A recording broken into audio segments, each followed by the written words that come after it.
Bonjour et merci de nous rejoindre pour ce live de On ne vous demande pas d'y croire. Donc avant de rentrer dans le vif du sujet, comme d'habitude, je voudrais avoir une pensée pour toutes les personnes mobilisées pendant cette pandémie. Merci, merci.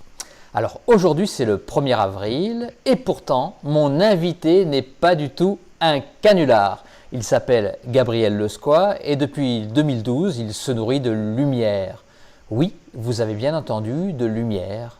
Alors, le chat est ouvert et je vous encourage à poser toutes les questions, toujours dans la courtoisie et le respect. Gabriel, bonjour et merci d'avoir accepté mon invitation. Merci à vous de m'avoir invité surtout. C'était un plaisir. Alors, Gabriel, avant de commencer, est-ce que vous pouvez nous parler de vous et ce qui vous a amené à changer radicalement votre façon de vous nourrir? Alors Gabriel, initialement de la région Lorraine, Nancy en Meurthe-et-Moselle, dans le nord-est de la France. J'étais infirmier jusqu'à à peu près cette période-là. Et j'étais, comme la plupart des Français, assez cartésien. Donc c'est vrai que dans un premier temps, j'ai rejeté la question de la nourriture pranique parce que mon trésorier de l'époque on avait parlé avec ce film Lumière qui existe sur le sujet, que j'ai complètement rejeté. Ça, c'était en 2011. Et puis en 2012, je m'y suis intéressé de plus près pour dire mais vérifie l'information et ne reste pas sur une croyance. Et puis c'est comme ça que ça m'est plus tombé dessus que moi qui ai absolument voulu quelque chose par rapport à ça. Voilà. D'accord, alors vous parlez de nourriture pranique. Qu'est-ce que la nourriture pranique? Très bonne question, absolument basique et incontournable. La nourriture pranique, c'est la nourriture de l'énergie universelle de vie dont tout être vivant ne peut se passer, hormis peut-être certains micro-organismes que l'on dit anaérobies, c'est-à-dire qui n'ont pas besoin de respirer, qui seraient dans les abysses des océans. Mais tout être vivant, que ce soit un animal, un être humain, un végétal, un arbre, une fleur, et peut-être même les cailloux, les rochers, ne peuvent faire l'économie d'une certaine énergie. On ne peut pas vivre sans énergie, il faut de l'énergie. Et cette énergie qui serait accessible à tout le monde s'appelle l'énergie universelle de vie qui est contenue dans l'atmosphère, aussi bien la journée que la nuit, et qui serait produite par le soleil de notre galaxie, voire par tous les soleils de toutes les galaxies éventuellement. Et cette énergie, de façon empirique, on sait qu'elle existe parce que dans notre organisme, nous avons un système énergétique qui est composé de méridiens et de chakras. Et dans ces méridiens et ces chakras, il y a quoi? Il y a de l'énergie qui circule. Comme dans les nerfs, il y a des influx électriques et des influx chimiques qui font fonctionner l'activité nerveuse. On a la même chose pour les méridiens. Et à la base de ça, eh bien, nous avons l'énergie de vie, le prana. Le prana, c'est un terme sanskrit qui veut dire énergie. Nous avons l'équivalent de prana pour la tradition chinoise qui s'appelle le chi, d'où le tai chi, par exemple. Pour le Japon, nous avons le ki. Le ki. Pour, par exemple, les juifs dans la tradition hébreuse, je ne sais pas si on dit hébreuse, hébraïque, juive, oui. La tradition hébraïque. Donc c'est hébraïque, c'est Rua. Et on a l'équivalent orthodoxe, catholique, chrétien, occidental du prana qui est lumière. Et lumière pour les catholiques, c'est justement cette auréole des saints qui sont représentés sur les fresques, sur les vitraux des églises. Donc cette auréole serait justement cette émanation de la dimension physique qui émanerait à l'extérieur et qui serait cette énergie de vie, que l'on appelle après de façon plus commune composant l'aura, éthérique, l'aura astrale. Voilà. Tout ça, c'est intriqué, interpénétré. Et en fait, le prana existe sous tous les continents, a toujours existé et a toujours eu son appellation spécifique selon les traditions, les cultures. Par exemple, en Océanie, pour Tahiti, Hawaï, ça s'appelle le manas. Le manas, c'est le grand esprit. D'accord, d'accord. Donc ça existe partout dans le monde. Est-ce que partout dans le monde, des gens utilisent, enfin, se nourrissent de nourriture pranique? Mais en réalité, tout le monde se nourrit du prana, Ouais. même sans être pranique au premier degré, c'est-à-dire même en continuant de manger. Tout le monde, absolument tout le monde, se nourrit du prana. Et dans ce sens-là, au sens quantique du terme, puisque la physique quantique a démontré que la matière est composée de 99,9% de vide. Et en réalité, c'est pas vide, c'est quelques particules tenues en suspension par cohésion avec un champ électromagnétique. Eh bien, dans ce sens, absolument tout le monde respire le prana par les narines, par la bouche. Nous prenons le prana par les yeux.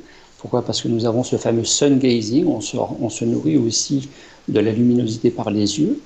Et puis le corps, en tant que tel, est aussi un poumon. La peau, l'ensemble, l'enveloppe du corps est aussi on va dire un troisième poumon qui capte aussi la luminosité, les lumières. Et ça, les botanistes le savent aussi, parce que nous avons ce même phénomène à la surface des feuilles, les botanistes le savent, puisque à la surface des feuilles, il y a des micro-bouches qu'on appelle des stomates, et qui captent le prana, en plus de capter les nutriments par les racines, par exemple. Ça, c'est avéré, D'accord. etc., etc. Donc absolument tout le monde se nourrit du prana, et bien évidemment, tout le monde n'a pas forcément arrêté de manger. Et je dirais rapidement, pour introduire la thématique, que le but n'est absolument pas d'arrêter de manger. Alors, vous, depuis 2012, vous avez commencé donc à vous nourrir de prana. Mais est-ce que vous avez arrêté complètement de manger de la nourriture solide? Alors, depuis 2012, je me nourrissais de façon inconsciente du prana comme à peu près tout le Oui. monde. Et à partir de 2012, j'en ai pris conscience. Et en prenant conscience, eh bien, ça marche un peu mieux. Et comme ça marche un peu mieux, vous vous nourrissez de moins en moins de nourriture conventionnelle solide, au point que vous ne mangez plus, mais vous ne pouvez pas ne pas vous nourrir de cette énergie que vous trouvez dans l'alimentation ou que vous trouvez directement à la source. La source, c'est le champ quantique, c'est l'atmosphère. Et me concernant, eh bien, je garde un contact avec la nourriture en fonction du contexte familial, convivial, baptême, anniversaire, mariage, etc., etc. C'est pour être adapté Donc, socialement, quoi. c'est social, ça fait plaisir à tout le monde. Et puis, c'est aussi la liberté, parce que la véritable définition de la nourriture pranique, c'est pas arrêter de manger. C'est la liberté de ne pas manger pendant des années, ou, comme en réalité c'est le cas pour plus de 95% des gens qui se disent praniques, c'est la capacité, la liberté de manger, de manjouiller, de grappiller une demi-carotte, une demi-tomate, une feuille de salade, simplement parce que nous sommes avec les gens. Voilà, c'est pour faire plaisir aux petits-enfants ou à la grand-mère. Voilà. Vous aimez manger quand même? Non. Non, c'est plus ce que c'était. Ah bon? C'est plus ce que c'était. C'est plus ce que c'était parce que, en réalité, vous passez par une phase de détoxination parce que vous épurez la nourriture. Vous passez, je mangeais de la viande, je n'en mange plus. Je mangeais des produits laitiers et surtout les produits laitiers de vache qui sont hyper toxiques pour les articulations. J'étais quand même quelqu'un qui faisait 3-4 lumbagos par an, tous les ans. Je passais pas mal de temps en salle d'attente chez le médecin. Donc, vous améliorez votre nourriture, vous détoxinez, et puis vous passez par des phases de pause alimentaire. Et après, vous avez relayé à l'autonomie de la cellule qui, elle, va pomper directement dans l'atmosphère, ce prana. Et ce qui fait que, comme vous avez détoxiné, vous avez aussi détoxiné les organes des sens. Donc, vous avez détoxiné les papilles gustatives de la langue qui, elles, captent le goût. Et j'ai toujours cette anecdote de la meilleure pâtisserie que j'adorais à l'époque, c'était le millefeuille. J'adorais les millefeuilles. Et moi donc? J'allais toujours dans la même boulangerie et pour me faire plaisir, c'était très souvent. Et puis avec le prana, tout ça a disparu. Sauf qu'un jour, j'ai fait une crise de millefeuille. J'ai eu une envie terrible, parce que c'est la mémoire en fait, la mémoire qui est stockée dans les cellules, qui revient, qui remonte et qui est amenée à être déprogrammée. À partir du moment où vous ne vous identifiez pas, elle lâche d'elle-même. Il y a un processus d'intégration au long cours qui se fait, bien au-delà de l'état pranique et bien au-delà de ces fameux 21 jours de transition possible. Donc je me suis mis en présence alignée avec moi-même, je suis allé au magasin, à la boulangerie, j'ai acheté un millefeuille et me suis vraiment mis en observation de voir qu'est-ce qui se passait. Et j'ai non pas mangé le millefeuille, mais goûté le millefeuille en question et je l'ai trouvé complètement insipide et même archi dégoûtant. Ah bon? Et ça a été une révélation parce que jamais je n'avais ressenti cela, c'est-à-dire que la première et dernière petite cuillerée de crème que j'ai mis sur la langue, j'ai instantanément, quasi instantanément, capté, ressenti, vu l'usine qui fabriquait la poudre chimique qui servait à reconstituer la crème. Et c'était hyper industriel, hyper chimique, hyper... si vous voulez, je n'ai pas remangé de viande, sauf une fois. J'ai voulu savoir ce que c'était que de retoucher au poulet. Et une fois, je ne sais plus chez qui, j'ai repris un morceau de poulet cuit. C'était du carton. Ah. C'était véritablement du carton et du cadavre. Parce que, excusez-moi, mais la viande cuite, c'est du cadavre, quoi. Et bien évidemment, je n'ai jamais pu retoucher à tout ça. D'accord. Combien de temps? Parce que vous passez à autre chose. Combien de temps vous êtes resté sans manger et sans... Ou alors, en buvant, je pense que vous êtes obligé de boire, en vraiment arrêtant toute nourriture physique au maximum. Alors, est-ce que vous avez toujours grignoté de temps en temps, ou alors à un moment, pendant, je sais pas moi, quelques mois ou quelques semaines, vous avez complètement arrêté? Je dirais que ça s'est tenu en au moins quelques semaines, dans le sens où c'est toujours une question qui me dérange parce que ce sont toujours des questions de performance, liées à la performance que le mental cherche, dont le mental cherche à se nourrir. Et en réalité, la question de la nourriture pranique n'est pas tellement en termes de combien de temps, ça fait combien de temps que tu manges plus, est-ce que tu bois, ah bon, tu bois. Vous savez, j'ai donné une fois une conférence dans les Vosges et à la fin, il y avait la personne chez qui on faisait cette conférence qui sortait des herbes séchées pour faire des tisanes. Et j'ai pris une tasse d'eau chaude. Et on m'a dit, comment vous buvez, vous le pranique qui ne boit pas normalement. Vous voyez, donc on croit toujours que c'est ne plus boire et ne plus manger. Voilà. En réalité, ce n'est pas tout à fait ça la nourriture pranique me concernant. Est-ce que c'est accompagné? Je ne sais pas, moi, vous faites peut-être de la méditation. Comment vous mettez en condition pour pouvoir ingurgiter cette nourriture pranique? Est-ce que c'est en allant dans la nature? Est-ce que en méditant? Est-ce que, je ne sais pas, il y a un moment où vous dites je vais manger, donc vous sortez et vous mettez en méditation, je ne sais pas. Là, je fais le naïf, hein, je m'excuse. Oh, ne vous excusez pas parce que ce sont des questions que tout le monde se pose. En réalité, quand vous êtes pranique, vous n'avez en théorie, plus besoin de rien faire pour vous nourrir car vous êtes déjà nourri parce que tout simplement, c'est le corps lui-même qui va pomper dans l'atmosphère ce dont il a besoin. Je fais du sport, je fais du tennis de table et lors d'une compétition, nous revenions à 23h, minuit. J'étais dans la voiture du copain. Et puis, je salivais abondamment. Alors, je n'avais pas bu, pas mangé de la soirée. Je salivais abondamment. Et en même temps, j'avais sur le crâne beaucoup de picotements, de fourmillements, tout en parlant au copain. Et en réalité, qu'est-ce qui se passait ? Lui qui avait bu et mangé pendant la compétition et qui avait beaucoup transpiré, moi je n'avais pas bu, je n'avais pas mangé, je ne transpirais pas, sauf que j'avais dépensé de l'énergie. Et bien sans rien faire, le corps pompe dans l'atmosphère pour rétablir son équilibre entre l'énergie dépensée et l'énergie retrouvée pour maintenir cette banque énergétique. Donc en théorie, vous n'avez plus rien à faire, sauf que c'est la théorie.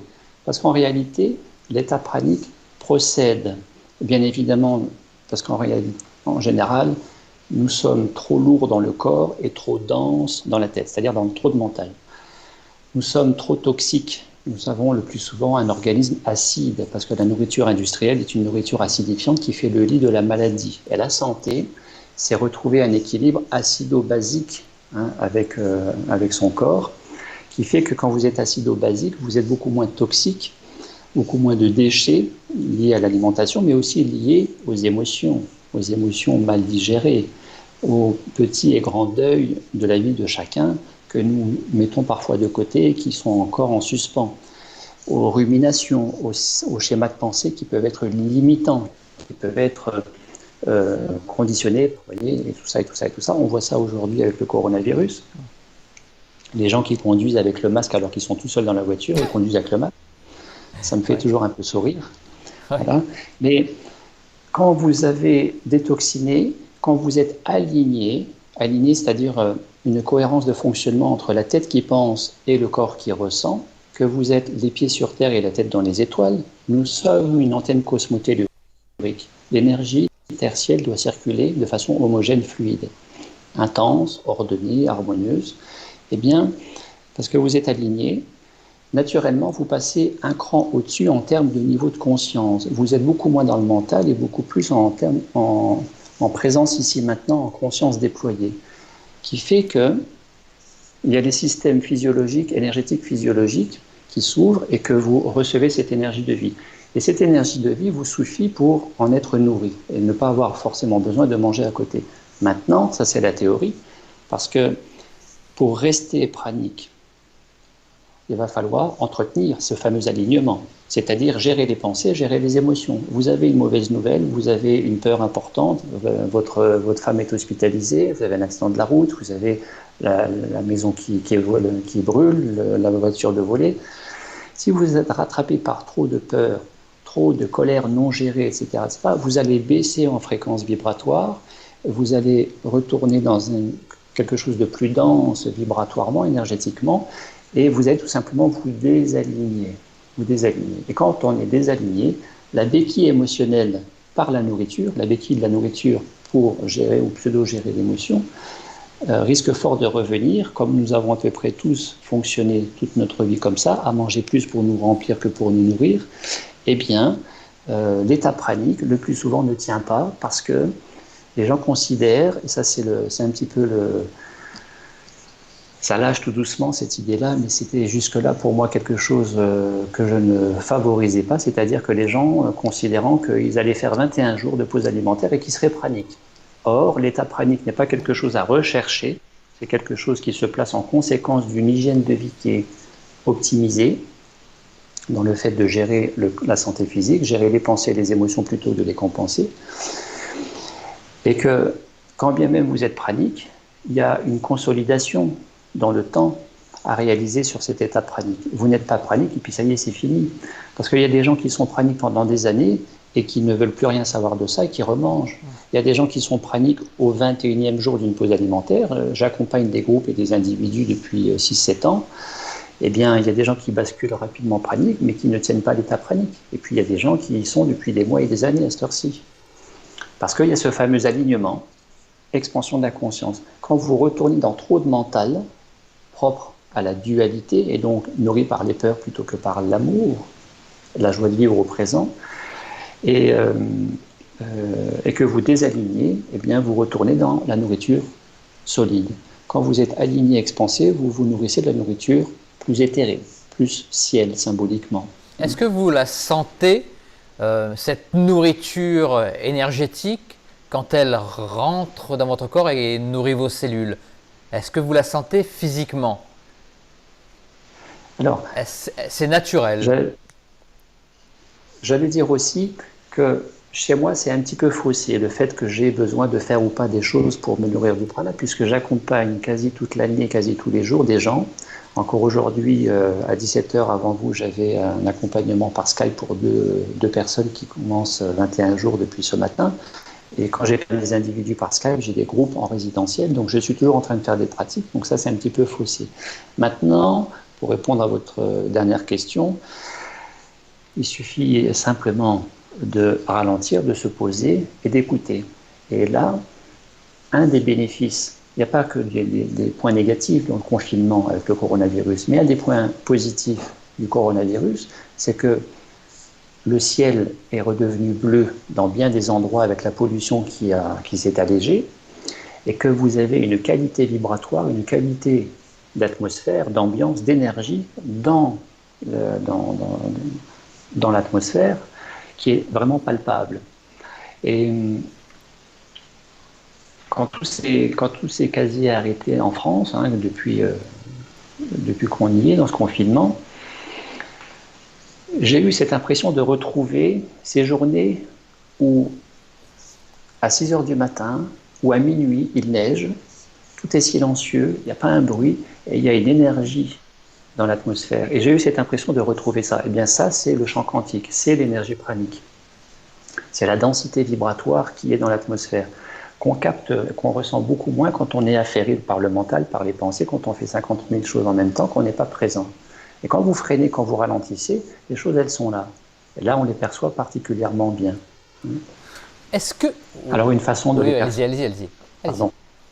Une façon de percevoir ça aussi, plus à même de la surface du corps, c'est par exemple les mains qui vont picoter, les mains qui vont chauffer. Vous avez ça au niveau, un effet de ventouse comme ça, un effet de gonflement éthérique en fait au niveau de la surface des pieds. Vous avez des courants énergétiques qui sont là au niveau du corps, au niveau du dos, au niveau de la colonne vertébrale. Vous avez des phénomènes de vibration au niveau du chakra coronal, donc au-dessus du crâne. Hein, vous avez parfois des sensations comme un clou qui veut s'enfoncer dans le palais, à l'arrière du palais. Ça sont des reconnexions au niveau de certains méridiens, vaisseau conception devant et gouverneur derrière. Ce sont des points clés hein, dans le circuit énergétique au sens large. Il y a plein de choses liées à ça. Ok, alors je regarde un petit peu le chat parce qu'il y a pas mal de questions. Donc je vais regarder ça un petit peu. Je pense que je vais commencer à donner quelques questions des internautes. Il y a pas mal de personnes. Il y a Nat qui dit que c'est vrai que quand on est absorbé dans une tâche ou un loisir, on peut se passer de manger pendant très longtemps. Est-ce que c'est se nourrir du prana? Très, très, très, très bonne question. En réalité, nourriture pranique, c'est un terme qui est faussé, qui est faux, qui n'est pas juste. Parce que nourriture pranique, ça veut dire nourriture. Ça veut dire qu'il faut qu'on se nourrisse. Or, nous sommes déjà nourris, et pour être pranique, ou parce que nous sommes praniques, veut dire qu'en réalité, nous n'allons pas prendre plus d'énergie, plus de prana, plus de lumière. Pour être pranique, parce qu'on est déjà pranique. Et ce qui manque, ce n'est pas le prana, parce qu'il y en a plein partout du prana, parce que tout est énergie. Les physiciens quantiques, Nassim Haramein et les autres, le disent, tout est énergie. Ce qui nous manque, c'est la conscience du ici et maintenant. Donc c'est une histoire de se reconnecter au champ quantique en conscience. Comment? En se reconnectant à notre micro-univers qui est l'être multidimensionnel que nous sommes. Et en nous reconnectant à nous-mêmes, nous nous reconnectons au grand tout. Donc, nourriture pranique, c'est pas ça en réalité. En réalité, c'est conscience qui fait que quand vous êtes nourri par le prana, avec plus de conscience liée à l'ici maintenant, plus de déploiement du cœur et moins dans le mental égotique, vous êtes davantage dans l'unité que dans la dualité, davantage dans l'amour que dans la peur, et donc eh bien, on ne va plus parler de nourriture pranique, parce que le véritable état pranique pour moi, c'est pas lié au fait de manger ou pas manger, c'est lié à cette conscience déployée d'unité qui fait que vous êtes dans la communion avec le tout. Vous ne faites plus qu'un avec le tout. Ça, c'est la véritable définition de la nourriture pranique. Ok. Merci Nat. Et d'ailleurs, elle a une autre question. Alors, étant pranique, quand vous mangez un repas, n'avez-vous pas des problèmes de digestion?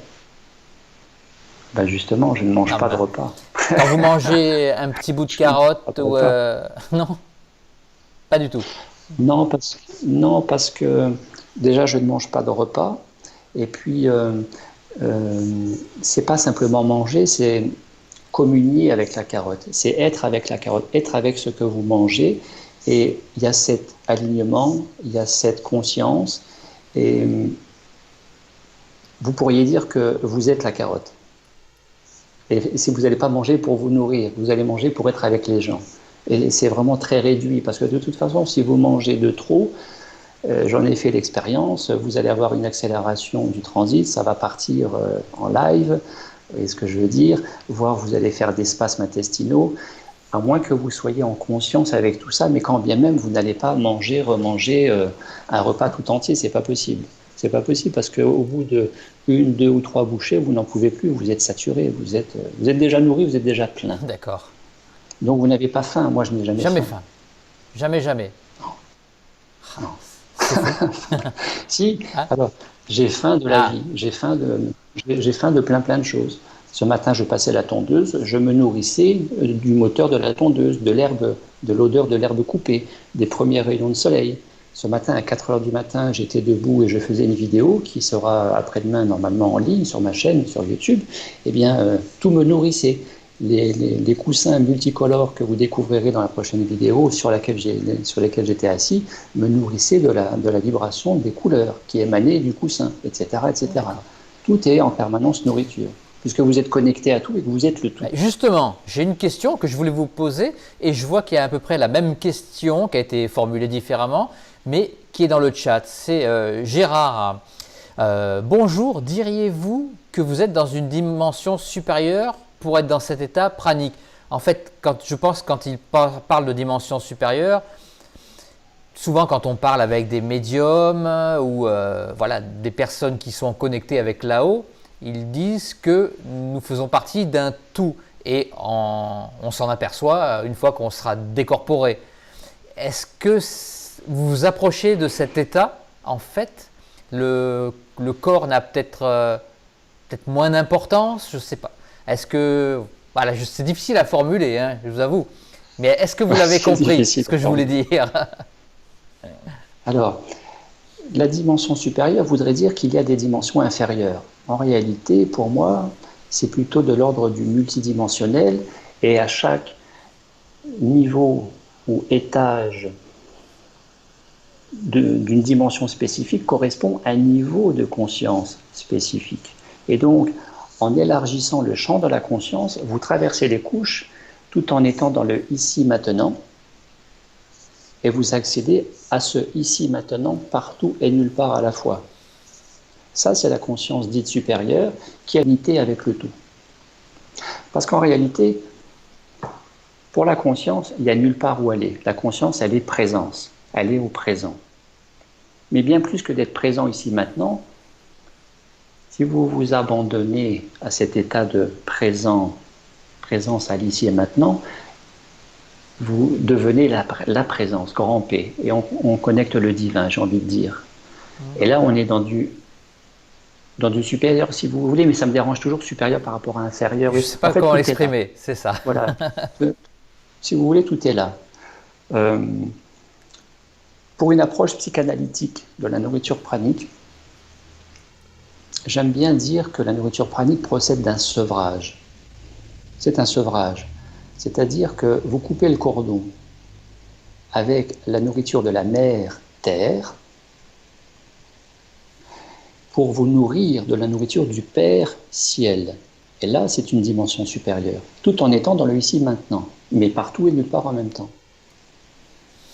Et alors, oui, c'est très intéressant, mais est-ce qu'il faut être... alors là, c'est encore Gérard qui pose cette question. Est-ce qu'il faut être en permanence dans un état modifié de conscience? Pour les neurologues, pour les psychologues, pour les scientifiques, l'électroencéphalogramme a montré qu'il existait des ondes spécifiques cérébrales. L'état ordinaire de conscience correspond à un état bêta. L'état modifié de conscience entre veille et sommeil, pas tout à fait réveillé, pas encore endormi, correspond à l'état alpha. Quand vous êtes en état alpha, vous vous synchronisez, vous vous alignez et vous expansez.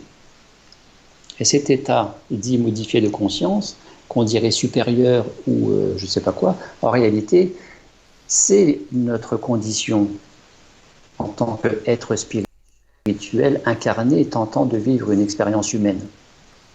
Car nous ne sommes pas des êtres humains tentant une expérience spirituelle. Nous sommes en réalité conscience. Nous ne sommes que conscience, cet habit qui est le corps physique, voilà, nous ne sommes pas les pensées ni les émotions. Qu'est-ce qui reste? La conscience, incarnation ou pas, peu importe, enfin vie intérieure, vie future ou pas, peu importe. Mais sorti de ça, tout est déjà là au présent. Et l'état pranique, c'est l'état naturel de l'être. Cette conscience supérieure, c'est la conscience ordinaire en réalité. Et l'état bêta, c'est un état qui est, rappelons-le, pathologiquement, socialement, pathologiquement accepté, qu'on appelle la névrose. Nous sommes tous des êtres névrosés et qui tenons plus ou moins en équilibre avec cet état bêta. Et dès que l'état bêta est un petit peu poussé, ça s'appelle le stress. C'est la réalité. Or, l'état alpha devrait être ce dont nous devrions nous nourrir le plus souvent, le plus à chaque instant. Et nous tendons tous vers cela, vers la joie, le bonheur, la santé. Et la nourriture pranique, ce n'est pas arrêter de manger, c'est booster son hygiène de vie pour tendre vers cet état de conscience, au-delà du mental, de la dualité, du stress, au-delà de se remplir plus que de se nourrir, à partir du moment où nous écoutons et nous respectons beaucoup plus le corps, à ne lui donner à manger que s'il a faim. Parce que le plus souvent, nous n'avons pas faim, et nous mangeons parce que nous voulons compenser ces faims mentales, émotionnelles. Vous voyez, et là, ça concerne tout le monde. Est-ce que vous êtes suivi médicalement? Je veux dire, vu votre façon alternative de vous nourrir, est-ce que vous vous êtes demandé, est-ce que je ne fais pas une connerie? On ne sait jamais. Est-ce que j'aurais peut-être pas besoin d'un petit check-up tous les 3 mois? Ou pas du tout? Alors, du fait de ce que je pratique, eh bien, jusque-là, tous les ans, je devais avoir un certificat médical pour le sport. Maintenant, il y a des certificats qui sont valables pour 3 ans, je crois. Mais en théorie, oui, je fais, au mieux, je passe une visite médicale 1 fois par an et j'en profite. Mais là, ça fait au moins 3 ans que j'en ai pas fait. Je en profite pour faire une prise de sang parce que j'aime bien, étant infirmier, j'aime bien savoir où j'en suis et puis constater. Les analyses, est-ce qu'il y a des changements? Est-ce qu'il y a eu des changements justement entre l'avant prana et l'après au niveau de la biologie? Alors, en termes de biologie sanguine, il n'y a pas eu de changement parce que j'ai toujours eu une très bonne prise de sang, j'ai jamais rien eu de perturbé. Par contre, en termes de clinique ou de radiologie, oui, il y a eu des changements. Une petite anecdote, c'est qu'avant le prana et du fait de manger, j'avais fait un abcès sous-dentaire, ici, en bas à droite. Et donc je vais chez le dentiste, il nettoie, il écarte les gencives, il nettoie, il passe un antibio, il referme, suture, etc. Et puis, le temps passe, et le prana arrive dans ma vie. Et là, au même endroit, j'ai une cloque au niveau de la gencive, à l'intérieur de la bouche, qui me fait mal. Donc, je me doute de ce que c'est, mais je vais quand même aller chez le dentiste. Donc, je prends rendez-vous, il n'avait pas de place avant 3 jours. Donc, j'attends 3 jours, je vais chez lui, sauf que depuis 3 jours, ça a dégonflé, je n'avais plus mal. Ça me confirmait un peu plus encore ce que je suspectais. Et ce que je suspectais, c'était la mémoire énergétique de l'opération chirurgicale du fait d'enlever l'abcès, de nettoyer l'abcès, la trace énergétique de l'opération du dentiste. Et j'arrive chez lui, radio, il ne trouve rien, pas de carie évidemment, il n'y a absolument rien. Par contre, à la radio, il s'étonne en faisant « Oh !» Et je lui dis « Qu'est-ce qu'il y a ?» Il me dit « Ben, quand il avait nettoyé la première fois, il y avait un début d'ostéoporose. Je faisais une déminéralisation de la mâchoire avec l'abcès. Et je lui avais demandé, mais là, puisque vous avez nettoyé et tout ça, il n'y a pas de raison que ça flambe de nouveau. Est-ce que la trame osseuse va se reconstituer? Est-ce que je vais récupérer mon os? Il m'a dit non, c'est fini, tu as perdu ça, tu ne le récupéreras pas, ça restera comme ça. Ça ne va pas se dégrader, mais ça restera comme ça. Et en fait, quand j'y suis retourné, avec le contrôle radio, ben, il a constaté que l'os s'était reconstitué. Ah oui, mais ça pourrait être super intéressant pour la science de vous étudier. Est-ce que vous êtes étudié? Est-ce qu'il y a eu des... Je ne sais pas, il n'y a personne qui a été intéressé. Si si ça peut soigner l'ostéoporose, ça serait quand même énorme. Oui, on est dans un système médicale, pharmaceutique, économie de marché oblige, qui ne favorise pas tout ça. Hein, je ne veux pas rentrer dans la polémique, mais peut-être que la chloroquine du professeur Raoult n'est pas valorisée par les autorités parce que ça coûte très peu cher et ce n'est pas très rentable ou ça n'amène pas trop d'argent pour eux. C'est une des explications qui circulent dans le grand public, hein. Ouais. Faut le dire aussi. Après, j'ai participé début mars de cette année au premier festival indien en Inde du prana, où j'ai rencontré ce fameux Prahlad Jani. Prahlad Jani qui est le yogi ermite qui n'aurait pas mangé depuis plus de 70 ans. Il est dans une grotte et suivi médicalement. On le voit dans le film, dans le DVD Lumière. Il est suivi par le docteur Sudhir Shah. J'ai rencontré le docteur Sudhir Shah par la même occasion et lui m'a proposé et a proposé aux autres intervenants prana du festival de revenir pour suivre une série d'examens dans son hôpital à Hyderabad, en Inde. Et donc ça, c'est a priori prévu pour 2021. Voilà. Ah ouais. Et j'avais entendu parler, alors ça c'était il n'y a pas très longtemps, que, alors je ne sais pas si c'est cette personne-là qui était étudiée par les militaires, justement. Pour voilà, étudier, peut-être que ça peut servir pour une petite guerre, de quelqu'un qui peut ne pas, une armée qui ne mange pas, ça peut être très bien. Ça fait, Donc, ça fait forcément des économies pour ne pas avoir à porter toute cette logistique de nourriture et autres. Alors c'est ce qui est dit. Il est dit que la nourriture pranique n'est officiellement pas étudiée scientifiquement officiellement, mais officieusement, secrètement, elle est étudiée par l'armée et par la NASA. Ah voilà, donc je savais bien qu'il y avait encore quelque chose qu'on nous cachait. Alors, ces 21 jours, on y vient parce que c'est assez polémique, pour pouvoir arriver à cet état, je ne sais pas, un état pranique on dit, ou un état, ouais, je ne sais pas si ça se dit comme ça, en fait, de pouvoir arrêter de manger de la nourriture solide, enfin d'en manger très très peu. Il faut 21 jours de jeûne, c'est ça, d'abord?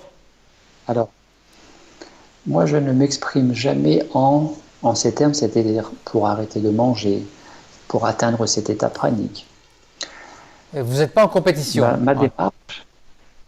Ma démarche n'est absolument pas celle-ci et je ne valorise absolument pas cela, le fait d'arrêter de manger. Tout simplement parce que ce n'est pas une fin en soi et que ce n'est pas forcément l'apanage de tous les êtres humains, tout être humain incarné à cette heure-ci sur la planète. Tout le monde n'est pas amené à être pranique au sens propre du terme dans cette incarnation-là. Et quand bien même, il y a des gens qui ont été praniques qui remangent parce qu'ils ne veulent plus rien savoir de tout ça. Voilà. Donc, ce que moi je favorise dans mes accompagnements, c'est davantage de santé, davantage de cohérence entre la tête qui pense, le corps qui ressent, davantage d'être présent dans sa vie et à soi-même, être plus en joie, plus heureux, plus aligné, plus expansé, moins dans le mental, moins dans le stress, se mettre un peu plus à jour avec soi-même, booster son hygiène de vie, améliorer sa nourriture au niveau du corps physique, plus acido-basique, le végétal, améliorer la gestion de ses pensées, de ses émotions, en réduisant le plus possible les systèmes de compensation, c'est-à-dire manger pour se remplir plutôt que pour se nourrir. Voyez ? Et la personne qui disait en commentaire tout à l'heure que quand elle faisait quelque chose qui lui plaisait, elle oubliait même de manger, c'est parce que se faire plaisir, comme les enfants qui jouent, ici et maintenant, c'est la véritable nourriture. C'est pas tellement ce qui rentre dans la bouche. La conscience, nous sommes des êtres de conscience, la conscience se nourrit de la conscience, et la conscience c'est ici maintenant. Donc, votre question, c'était par rapport à tout ça? C'était, alors, les 21 je suis un jours. peu perdu. Alors là, je sais même plus, je vous avoue. Les 21 jours. Ouais, on en était aux 21 jours, voilà, c'est ça, oui. Les 21 jours. Donc, qui font polémique. Hein. Les 21 jours, ce n'est absolument pas, pour moi en tout cas, pour devenir pranique. Parce que tout le monde est pranique. Même si vous mangez 3 fois par jour, vous êtes pranique. Ce qui manque, c'est être plus conscient, plus en cohérence avec soi-même, plus relié à soi et donc relié au tout, et être nourri du tout, plutôt que pseudo-nourri par le stress, les angoisses et tous les trucs. Donc pour moi, un processus de 21 jours n'est pas une obligation et doit s'inscrire dans une dynamique d'être plus performant dans son hygiène de vie que plutôt dans la volonté de vouloir être pranique. Vouloir être ce que nous sommes déjà, c'est nous désaligner un peu plus. Si nous sommes déjà praniques, il n'y a pas besoin de chercher à être pranique. Par contre, 21 jours ne va pas se faire comme ça du jour au lendemain et ce n'est pas une obligation de faire 21 jours. Je suggère toujours aux gens d'inscrire cette fameuse pause alimentaire de 24 heures par semaine dans leur quotidien. C'est-à-dire 24 heures sans manger, sans boire. Si, vous allez boire pour vous hydrater et drainer et éliminer les toxines plus facilement. Le corps va fonctionner mieux. Alors maintenant, si c'est que 24 heures, vous pouvez faire un jeûne sec, vous ne buvez pas. Alors bien évidemment, vous éviterez de travailler, de prendre la voiture, parce que potentiellement, c'est un risque d'accident qui est derrière. Mais le jeûne sec est forcément de courte durée. Je ne favorise absolument pas, comme initialement ce que Jasmine, l'Australienne, préconisait dans ses 21 jours, les fameux 8 premiers jours sans boire. Je ne les favorise absolument pas, parce que c'est potentiellement dangereux. Il y a des gens qui se sont retrouvés à l'hôpital comme ça. Et en plus, quand vous êtes trop longtemps sans boire, il faut savoir que vous allez maigrir 6 fois plus vite. Ah. Eh oui, bien sûr. Ce sont les études sur le jeûne qui l'ont montré. Vous allez brûler encore plus vite tout ce qui est graisse. Parce qu'on aura besoin de la graisse pour la transformer en eau. Donc vous maigrissez 6 fois plus vite et sur un processus de 21 jours, ce n'est pas conseillé. Une personne qui veut faire 8 jours sans boire avec moi, je lui dis allez voir quelqu'un d'autre, je refuse, tout simplement. Donc vous commencez par faire 24 heures par semaine et comme vous allez être un peu plus à l'écoute du corps et que vous allez améliorer la nourriture, il faut savoir que les fruits et légumes sont à peu près la seule nourriture naturelle, acido-basifiante, qui ne rajoute pas de la faim à la faim. C'est-à-dire que vous aviez faim, vous mangez fruits et légumes, vous serez nourri et vous n'aurez pas plus faim derrière. Maintenant, si vous mangez de la nourriture industrielle, cuite et transformée par la main de l'homme, vous aviez faim, vous êtes plutôt mal nourri et vous allez avoir de nouveau faim parce qu'il y a aussi des conservateurs, parce qu'il y a des exostéroïdes, parce qu'il y a des substances addictives qui sont peut-être rajoutées comme dans la cigarette. Il faut savoir tout ça. Donc ça se voit quand on va au McDo ou au KFC, enfin tout ça, ça nourrit mais pour un petit temps. Sans faire de pub au passage. Mais, je suis sponsorisé par, cette émission est sponsorisée par justement cette chaîne, non, c'est pas vrai. C'est vrai que plus vous écoutez votre corps, plus vous mangez à hauteur de la véritable faim du corps, moins vous allez manger. Plus vous mangez, plus vous avez faim. Moins vous mangez, moins vous avez faim, moins vous mangez. Parce que plus vous êtes nourri de ce ici et maintenant en conscience déployée. Et donc, naturellement, vous allez manger moins, manger mieux. Et de vous-même, peut-être, vous allez commencer les pauses alimentaires. Maintenant, quand j'accompagne des individus en ligne ou des groupes en résidentiel, c'est pas pour qu'ils soient praniques. Ils seront praniques en voie de conséquence si ça doit le faire. C'est simplement pour mettre l'organisme au repos digestif et attaquer la phase de détoxification, de désacidification. Ça, c'est pas moi qui l'ai inventé.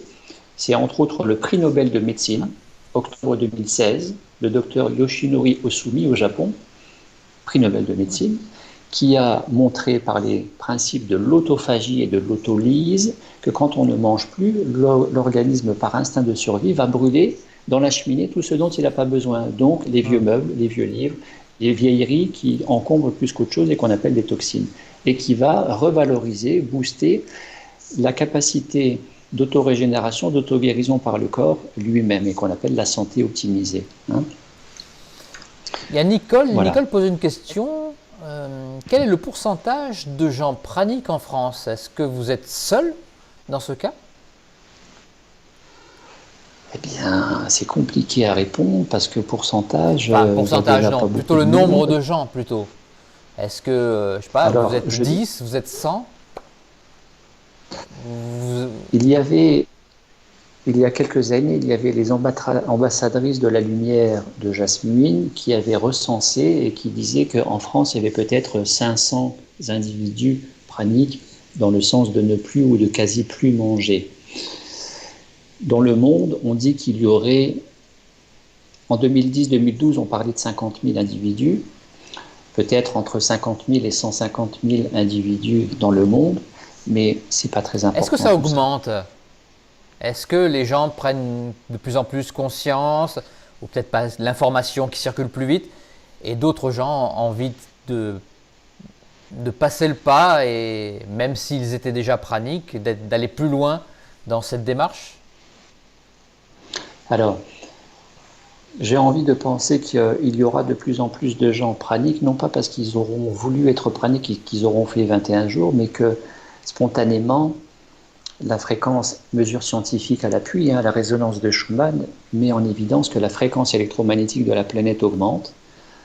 Exemple, en 1950, la fréquence de la planète était d'environ 8,5 Hz et qu'aujourd'hui, dans les années 2020, la fréquence électromagnétique de la planète serait d'environ 13 Hz. Et 13 Hz correspond à l'état alpha, l'état de conscience supérieure dont on a parlé tout à l'heure. Voyez, donc c'est forcément plus facile de se nourrir du prana et peut-être d'être pranique aujourd'hui qu'il y a 50 ans ou qu'il y a 100 ans. Ça, c'est une chose. L'autre chose, c'est que de plus en plus, les gens sont insatisfaits de la nourriture des magasins.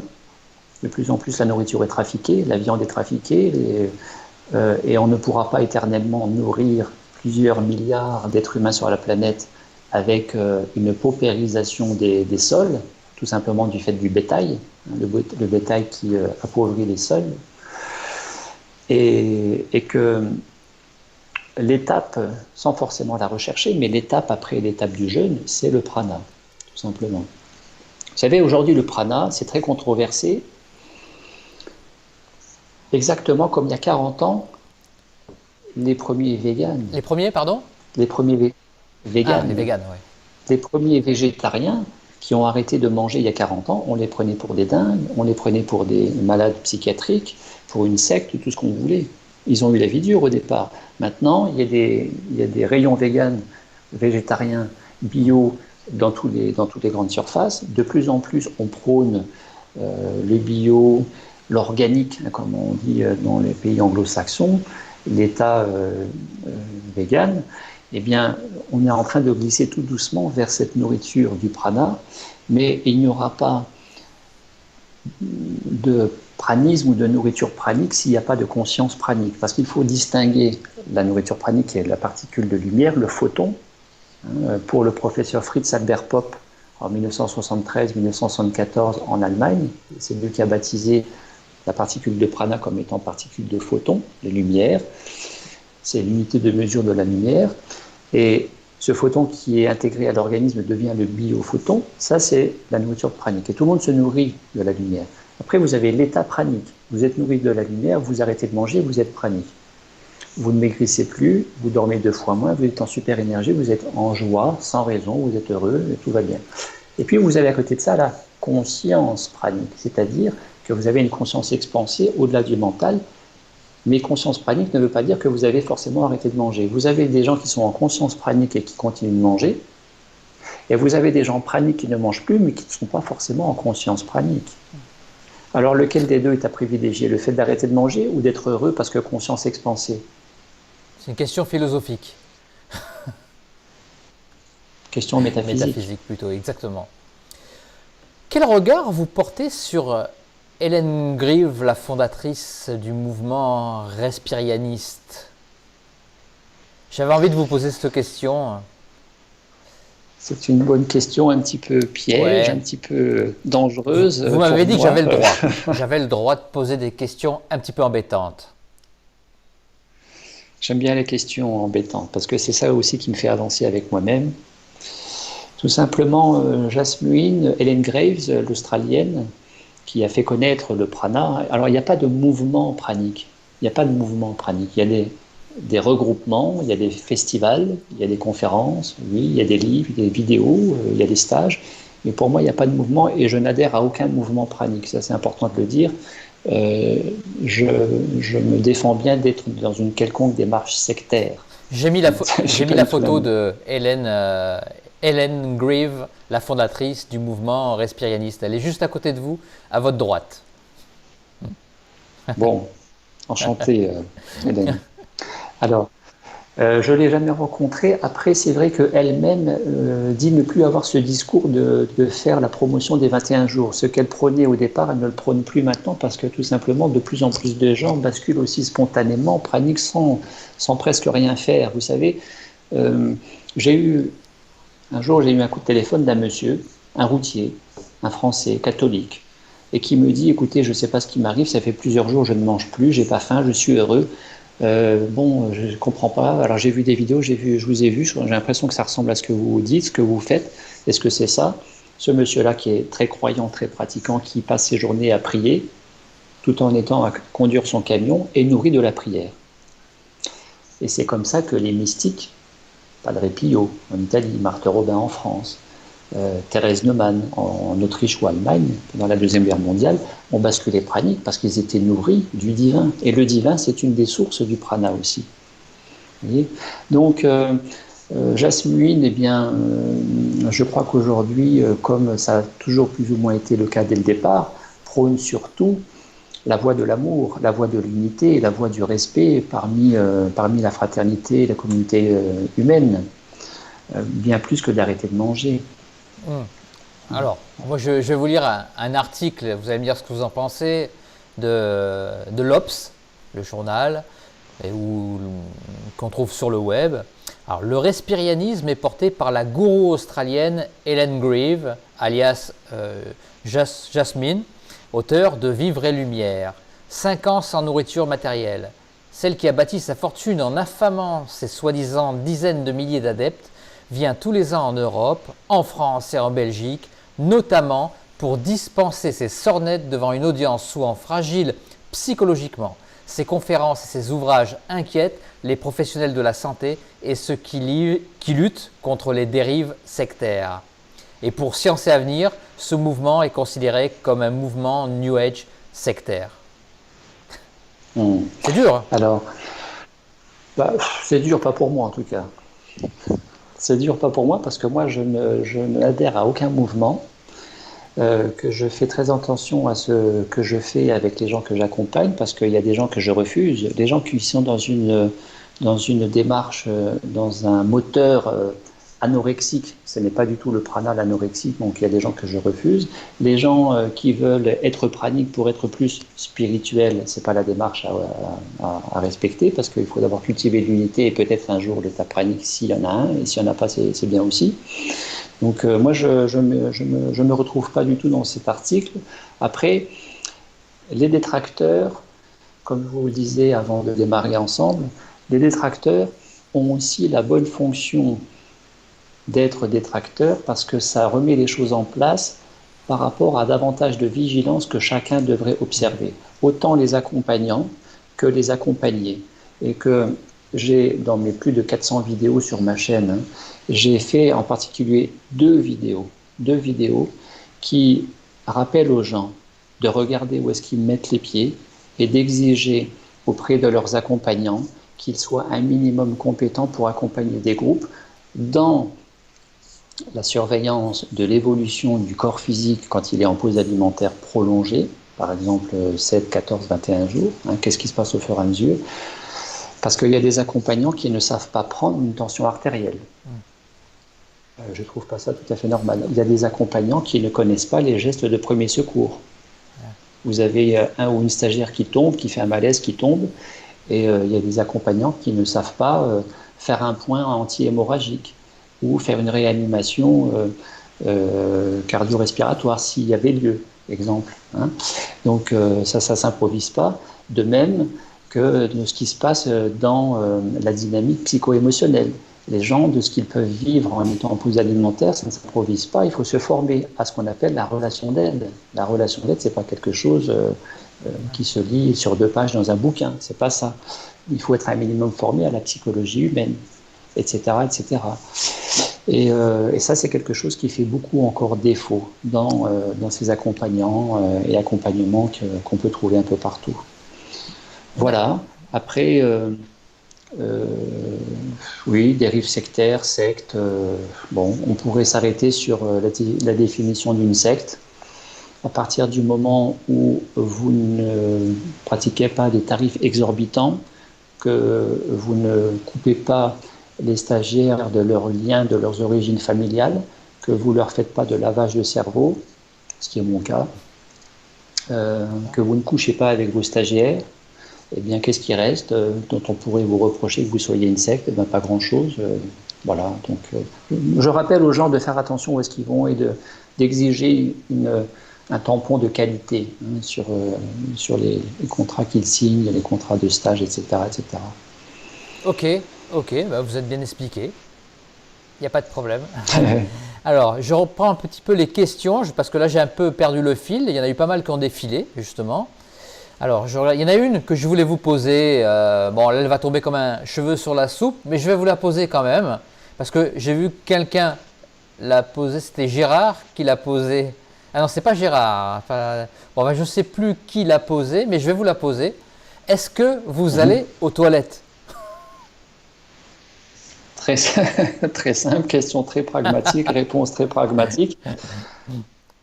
Quand vous buvez, vous produisez de l'urine, vous allez aux toilettes. Quand vous ne mangez pas, vous n'allez pas aux toilettes. C'est simple. Donc, vous buvez. Donc je bois, j'aime le thé chaud. Je bois du chaud, je n'aime pas trop le froid. J'aime le thé chaud, le thé au jasmin et peut-être un petit peu de yogi de temps en temps. J'ai découvert cette année en Inde le basilic sacré, le thé le herbal tea, le thé de basilic sacré, le Tusili tea, que je trouve très bon. Voilà, j'en bois un petit peu. Et puis pour le reste, bah, si vous ne mangez pas, vous n'allez pas aux toilettes. Hein. Si vous ne buvez pas, vous n'allez pas aux toilettes non plus, tout simplement. D'accord. Alors, ceux qui font le vrai, enfin le jeûne, c'est peut-être pas le mot approprié, mais pendant les 7 premiers jours, bon, on a dit que c'était très dangereux et que vous n'étiez pas du tout en accord avec cette méthode. Mais ils vont pas du tout aux toilettes pendant 7 jours. C'est quoi qui est très dangereux pendant ces 7 jours? 7 De jours pas boire? sans boire, sans manger. Alors moi, je n'accompagne personne qui ne boivent pas. Ah, Toutes les personnes que j'accompagne, je leur demande de boire et de boire un minimum tous les jours parce que quand on ne mange pas, on a rapidement plus soif et ça c'est un peu le piège. Donc il faut quand même se garder quelques verres, quelques tasses à boire. Il faut boire pour aider le corps à mieux fonctionner pendant la détox parce qu'il travaille le corps. Après, c'est dangereux quand vous n'êtes pas préparé. Vous savez, il y a 2 semaines, j'ai eu un jeune homme qui m'a téléphoné et qui voulait que je l'accompagne 21 jours. Et en prenant le temps avec lui une demi-heure au téléphone, j'apprends que la veille, il est encore à 3 repas par jour. Hormis qu'il mangeait plus de viande. Mais 3 repas par jour, vous n'allez pas démarrer 21 jours. Comme ça, c'est impossible. Et le but de faire quoi avec ces 21 jours? Oui, je veux être pranique. Ben non, c'est pas comme ça que ça marche. Donc, il y a une préparation, cette optimisation d'hygiène de vie dans le fait de manger moins, manger mieux, plus végétal, acido-basique. Maintenant, ça peut être manger plus, manger mieux, selon que vous êtes en poids inférieur. Si vous n'avez pas de réserve, il faut que vous mangiez plus et mangez mieux. Vous voyez, ça ne s'improvise pas, quoi. Et quoi vous dire d'autre Pour revenir à l'histoire de l'élimination fécale, c'est pas parce que vous mangez tant que vous allez éliminer tant pour autant. Pourquoi? Ça, c'est quelque chose d'extrêmement important comme point. ouais. Parce que la science officiellement n'étudie pas le prana, sauf de rares médecins généralistes en France, de rares, j'en connais 2, de rares médecins généralistes qui accompagnent les praniques. Il y en a un à Paris et il y en a un à Lyon. Et parmi lesquels, un médecin a mis en évidence, puisqu'il accompagne des praniques, il a mis en évidence que même chez les praniques, il y a une flore intestinale, il y a des bactéries, même chez les praniques, et que le peu que vous mangiez quand vous êtes pranique, eh bien, en réalité, les bactéries intestinales, que médicalement on appelle la lumière intestinale, va se nourrir, les bactéries vont se nourrir de ce dont vous allez prendre et vont produire de la protéine, donc de la matière, c'est-à-dire du tissu, donc qui explique que vous ne maigrissez plus quand vous êtes pranique. Et qui fait que si les bactéries mangent ce que vous-même vous mangez, le que vous mangez, vous n'allez pas forcément éliminer autant que vous mangez. Ça a été étudié scientifiquement? Alors, la première partie, c'est-à-dire le rôle des bactéries pour la photosynthèse, ça a été étudié médicalement, mais pas forcément validé à large échelle. Après, la deuxième partie qui est que, a priori, si vous mangez 3 tomates, vous n'allez pas éliminer 3 tomates. En termes de déchets fécals, eh bien, c'est quelque chose qui est constaté de façon plus empirique, hein. Voilà, à défaut d'avoir des études plus larges.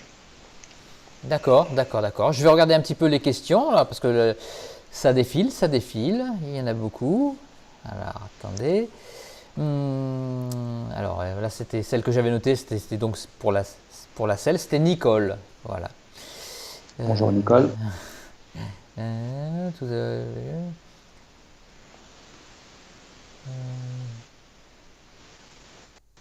Alors, Gabriel ne fait pas partie des gens qui ont acheté des tonnes de nourriture en début de confinement.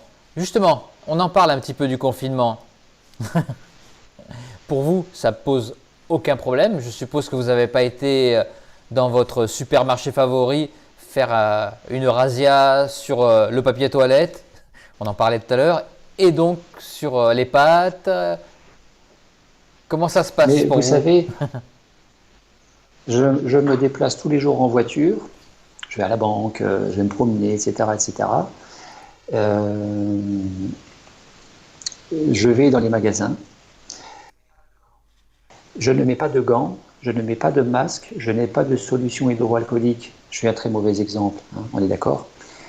Et je n'ai pas de carte bancaire sans contact, c'est-à-dire que je donne de la monnaie, je donne des billets, chose qu'il ne faut pas faire puisque ce n'est pas privilégié. On privilégie la carte sans contact. Donc je suis un très mauvais exemple, mais c'est tout simplement parce que pour moi, il n'y a pas de danger. Le danger, c'est à partir du moment où nous sommes identifiés que nous allons attraper le virus, hein. Et qu'à partir du moment où vous êtes bien avec vous-même et que vous ne percevez pas le danger autour de vous, ça ne veut pas dire qu'il faut contaminer tout le monde et transmettre le virus partout où vous passez, c'est pas ça. C'est un moyen.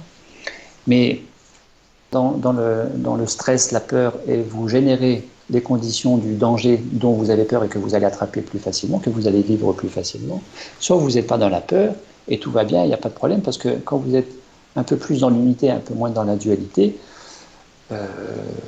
pourquoi est-ce que je mettrais des gants, quoi? Pourquoi est-ce que je mettrais un masque? Une fois encore, ces personnes qui conduisent toutes seules dans leur voiture et qui mettent le masque en conduisant, je trouve ça faramineux, quoi. Je sais pas.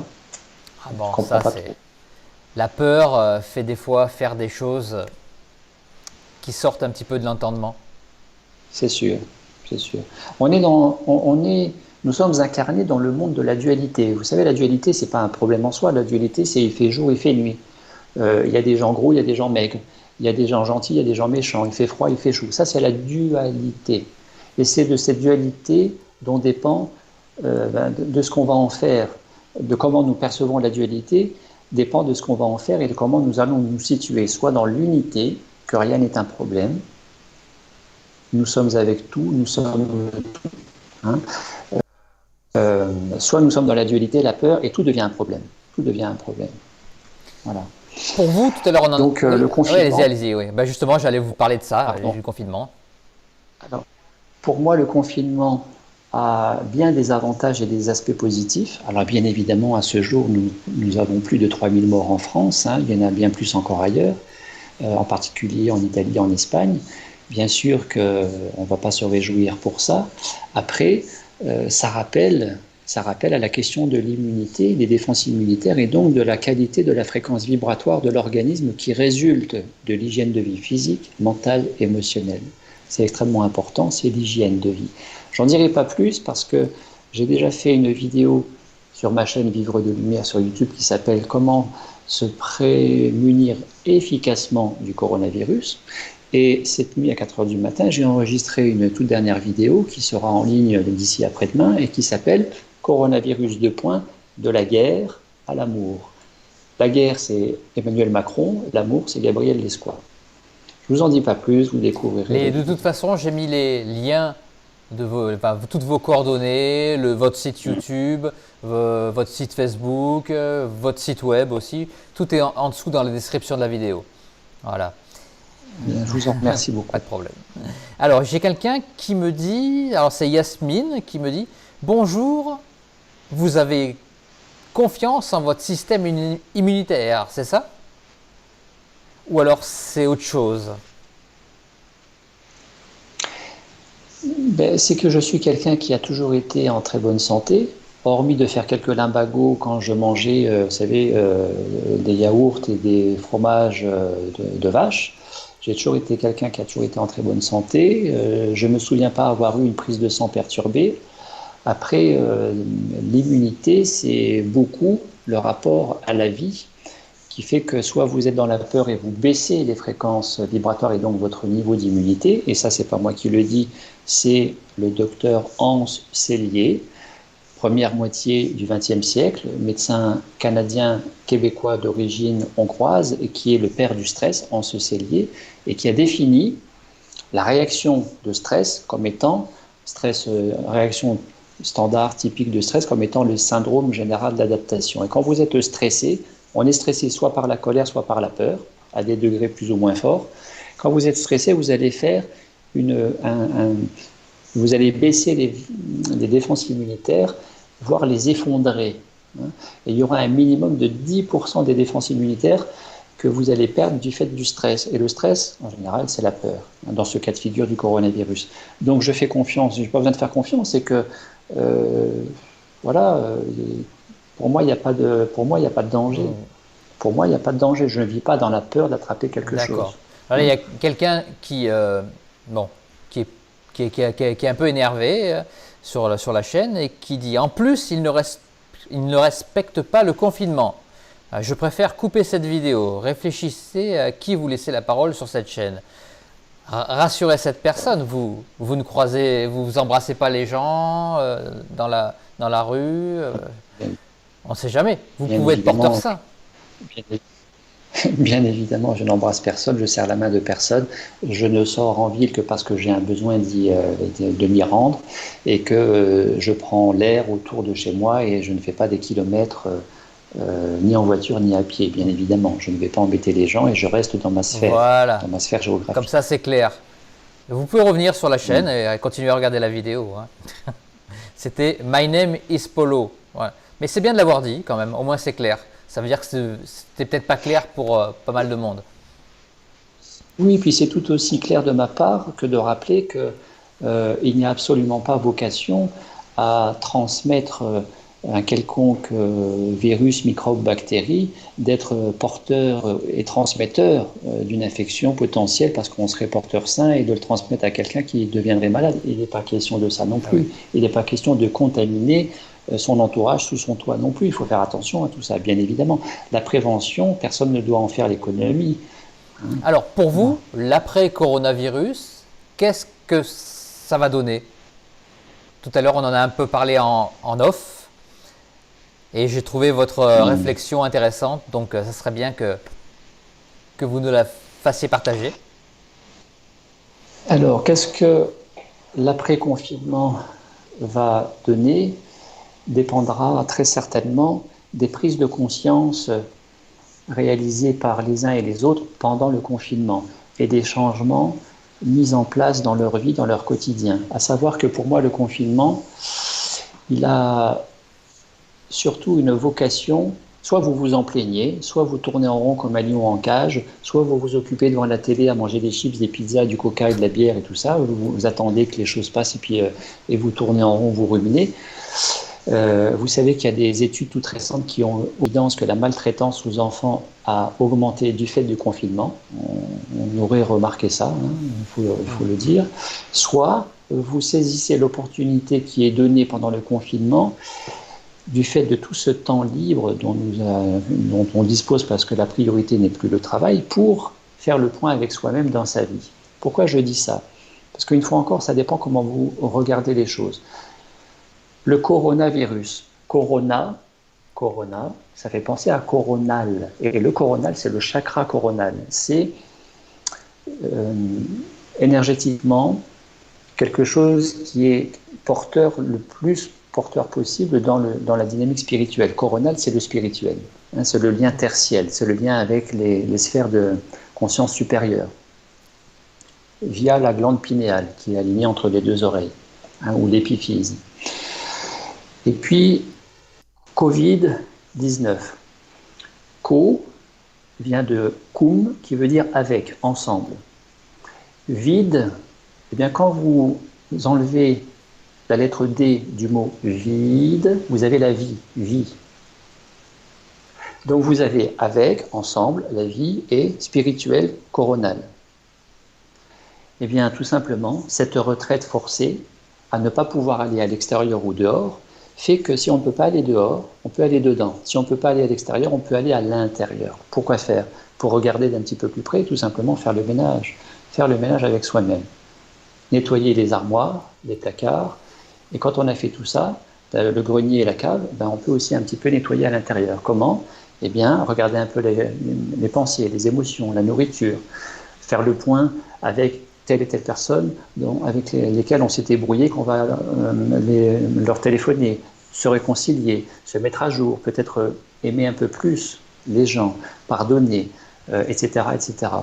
Donc, c'est dans cette approche symbolique, parce que étymologique et propre au langage des oiseaux, coronavirus et Covid-19, il y aurait encore des choses à dire par rapport au 19 en numérologie, eh bien, nous invite à être moins dans la matérialité par le fait de faire du ménage dans sa vie et être un petit peu plus dans le spirituel. Tout simplement, 19, quand vous additionnez 1 et 9, ça vous fait 10. Quand vous additionnez 1 et 0, ça fait 1. Donc 1, c'est l'unité.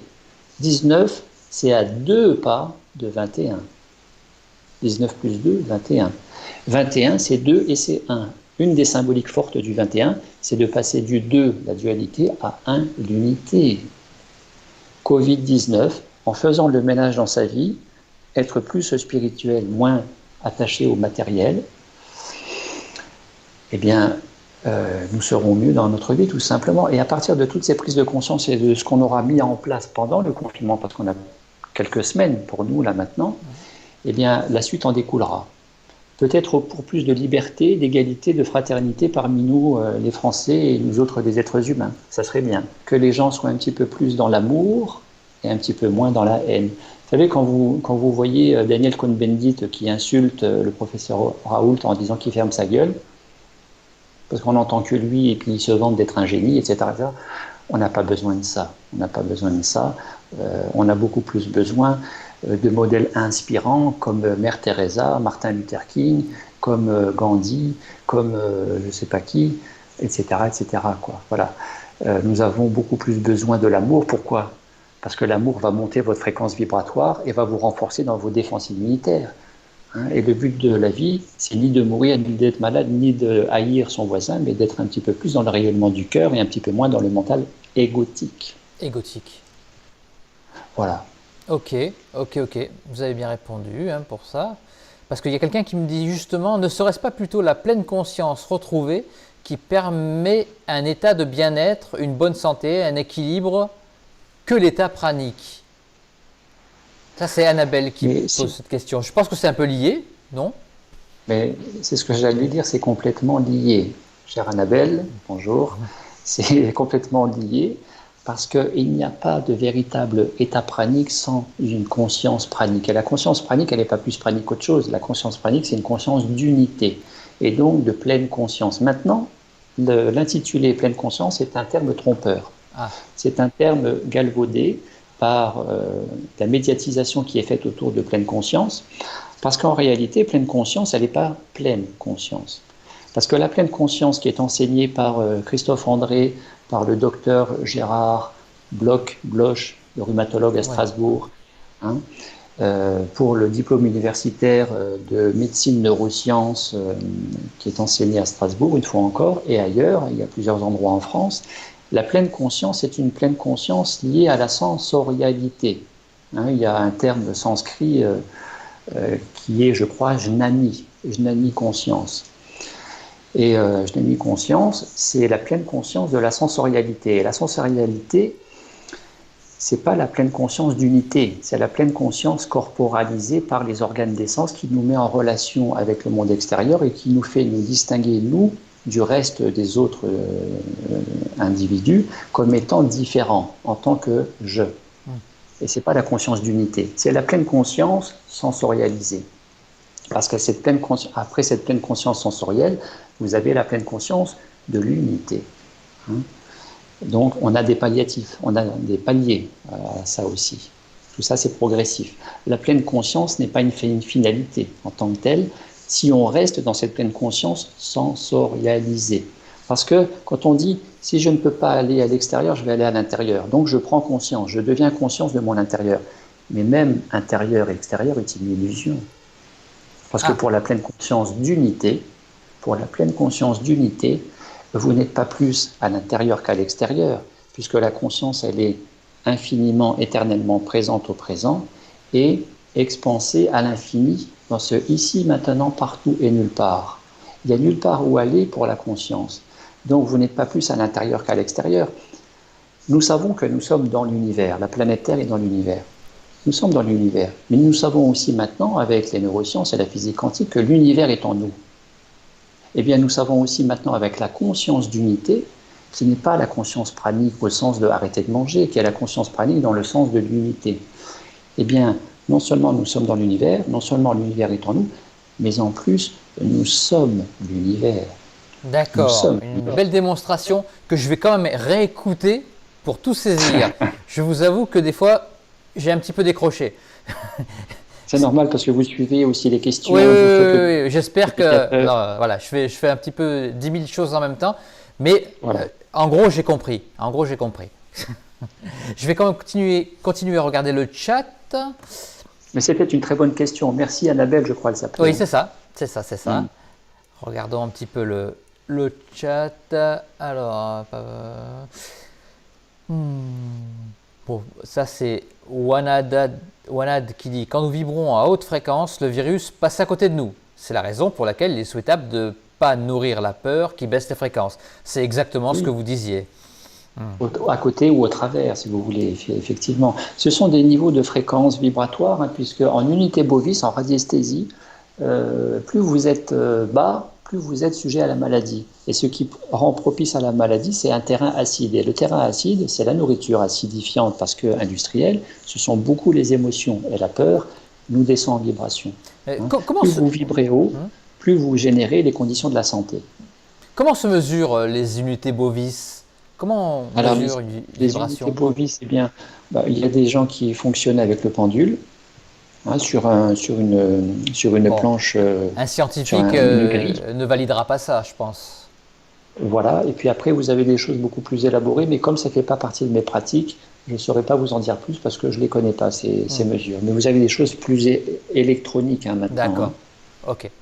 Donc il y a deux façons. Il y a une façon un peu plus scientifique, on va dire, que le pendule. Oui, bien sûr, ça c'est très primaire, le pendule. Non, mais il y a plus élaboré. Non, mais très bien. Moi, ça peut très très bien marcher, le pendule, mais on ne peut pas valider quelque chose avec un pendule, surtout si les personnes qui sont en face, notre auditoire, ne croient pas du tout à ça, quoi. Voilà. C'est tout. Vous avez au début du XXe siècle le couple Kirlian qui a créé l'effet Kirlian, les photos Kirlian, et qui montre indirectement cet effet par l'aura colorée qui montre le niveau de santé. C'est une perception, une photographie colorée de ce rayonnement énergétique et qui est quelque part une mesure indirecte en unité bovis par une image colorisée. Et là, c'est intéressant parce que si vous avez un problème de foie, on verra au niveau du foie votre rayonnement éthérique qui est photographié, on verra qu'il y a un problème, par exemple. Vous avez une hernie discale ou autre, on va le voir aussi. Ah, si c'est validé par la science, là, tout le monde est d'accord, quoi. C'est toujours pareil quand il y a des mesures faites et puis après on leur dit « mais non, mais c'est avec un pendule ». Ah oui, d'accord, bon, c'est peut-être vrai, mais bon, il y a toujours un doute, quoi. Voilà, c'est tout ce que je voulais dire. Après, le problème de la science à cette heure-ci, c'est que la science, toute science qu'elle est, a bien évidemment le mérite de sa rigueur, bien évidemment, mais par cartésianisme, c'est-à-dire je ne crois que ce que je vois, a tendance à rejeter tout ça, briser davantage d'études sur le côté invisible de la chose. Vous qui dédiez une chaîne YouTube à l'invisible, vous l'avez déjà entendu, les scientifiques alors bien évidemment, il y a toujours des scientifiques à part et qui sont là-dedans, mais en règle générale, parler à votre médecin généraliste de l'effet Kirlian et de l'aura, et même à l'époque, quand je voyageais en Inde il y a 30 ans et que j'allais consulter Yeshe Donden, l'ancien médecin personnel du Dalai Lama, je le consultais à Dharamsala dans l'Himalaya. Et donc, il faisait les diagnostics par l'époux. Ah oui. Hein, et quand je revenais en France et que je parlais de ça à mon médecin généraliste, il se moquait de moi, quoi. Oui, j'ai Donc, reçu quelqu'un qui bon, faisait comme ça. Ça s'appelle la méthode. Ah, j'arrive plus à me souvenir. Je crois que c'est Annick Guillermin qui le fait. Voilà, c'était. J'ai reçu dans mes vidéos chez quelqu'un qui le fait. Donc, d'accord. elle en a bien parlé. Elle en a bien parlé, beaucoup. Mhm. Alors, oui, j'ai une question. Bah, là, ça vous est adressé directement. Comment se passent les stages que vous organisez? Alors, pour participer à une retraite, je préfère parler de retraite que de stage. Il y a une préparation. La préparation, c'est toujours pareil, hein, ça se passe en au moins plusieurs semaines, voire plusieurs mois, et non pas quelques jours. C'est plusieurs semaines à quelques mois en amont. Une retraite, c'est pas forcément d'emblée 21 jours. Je ne fais pas de 21 jours en résidentiel. Je fais au maximum 14 jours en résidentiel parce que c'est pas la peine de forcer au-delà de 14 jours pour faire à tout prix 21 jours parce que les gens, ils veulent être praniques. Donc, on voit bien à 14 jours ce que ça donne. Et quand les gens ils sont fatigués et que le corps il n'en peut plus, il faut savoir arrêter aussi. Donc, ça met plus de confort pour tout le monde. Après, plus les gens sont préparés en amont, et plus loin ils peuvent aller dans la pause alimentaire. Donc, c'est toujours pareil, préparation à la pause alimentaire ou à la retraite. La retraite et éventuellement une intégration post-retraite. La retraite, eh bien, c'est du résidentiel. Je suis jour et nuit sur place, hein, je ne m'en vais pas ailleurs, pour accompagner les gens s'il y a un souci aussi la nuit, parce qu'il peut y avoir des angoisses, il peut y avoir des palpitations, il peut y avoir quelques nausées, vomissements éventuellement. Ça, ce sont les signes désagréables, mais très fréquents finalement de la détoxination. Ce qui fait que plus les gens ont détoxiné en amont, en mangeant en particulier des légumes verts, crus ou cuits, qui sont naturellement détoxifiants, plus ils auront préparer le terrain et moins ils vont détoxifier pendant la pause alimentaire. En pause alimentaire, je suis jour et nuit sur place. J'accompagne le groupe à raison de plusieurs séances par jour, essentiellement calées sur les horaires de repas, pour reprogrammer l'horloge biologique de l'estomac qui attend sa nourriture à midi, à 19h, à 8h. Et donc, j'accompagne en séance collective et en pratique de nourriture pranique. Nourriture pranique qui est basée tout simplement sur des pratiques psychocorporelles, de relaxation, de méditation, de respiration, de visualisation, qu'elles soient statiques sur place ou dynamiques. Dynamique, c'est-à-dire qu'on peut très bien faire du tai chi. On peut faire du tai chi qigong. On peut faire de la marche en silence. La marche en silence et en conscience, version Thich Nhat Hanh, le moine vietnamien Thich Nhat Hanh. Donc il y a plein d'ateliers comme ça. Je me cale sur les attentes, les besoins, les demandes formulées par le groupe et les individus. Je n'ai pas de programme arrêté, je ne fais rien de standard. Et j'essaye que ce soit le plus individualisé possible, ce qui n'est pas toujours facile non plus quand on a 15 ou 20 stagiaires. C'est la moyenne, c'est une quinzaine de participants par session, en sachant que j'accompagne pour cette année, à partir de cette année en Franche-Comté. Je reçois en Franche-Comté, ici même. J'ai aussi un stage au Québec qui est prévu, ça sera le 3e stage cette année fin août, qui est prévu au Québec, entre Montréal au sud et Québec au nord, à peu près par là. Je devrais aller au Costa Rica pour novembre. Il y a un stage au Costa Rica qui est prévu 15 jours au novembre, ça c'est tout récent. Il y aura un stage en Sicile pour le mois de mai 2021, c'est planifié aussi. Et il y a pour la 4e année, cette année, au mois de juin, il y aura la Corse. Ah, chez nous. Voilà. Chez Ben vous. oui, je voilà. suis à Ajaccio. Eh ben, bravo la Corse. Et quelle ville en Corse, vous savez? Alors, à une demi-heure au sud de Bastia, au nord, à San Nicolao de Montréal. San Nicolao, oui, je connais. San Nicolao. Ah écoute, voilà. vous allez, je suis sûr, être très très bien accueilli. Oui, et puis ça fait 3 ans que j'y vais. Il y a de plus en plus de Il y a monde. du monde là-bas. J'y suis allé la première fois, j'ai eu 5 personnes. La première fois, j'ai eu 5 personnes, après j'en ai eu 7, après j'en ai eu 13, et l'année dernière, j'en ai eu 20. J'ai de plus en plus de personnes qui viennent en Corse. Alors des gens qui habitent sur place ou des gens du Ah continent. oui. Ah, et puis avec cette vidéo, ça va exploser. Vous allez voir. Alors, est-ce que vous voulez rajouter quelque chose sur le prana, sur vos stages? Je ne sais pas. Est-ce qu'il y a quelque chose qu'on aurait omis de dire? Alors, pour moi, peut-être ce qui ressortirait le plus de ce témoignage que je réalise avec vous aujourd'hui, grâce à vous aussi, Je vous en remercie. autour de la nourriture pranique, c'est que, je l'ai déjà dit plusieurs fois, le but n'est absolument pas d'arrêter de manger.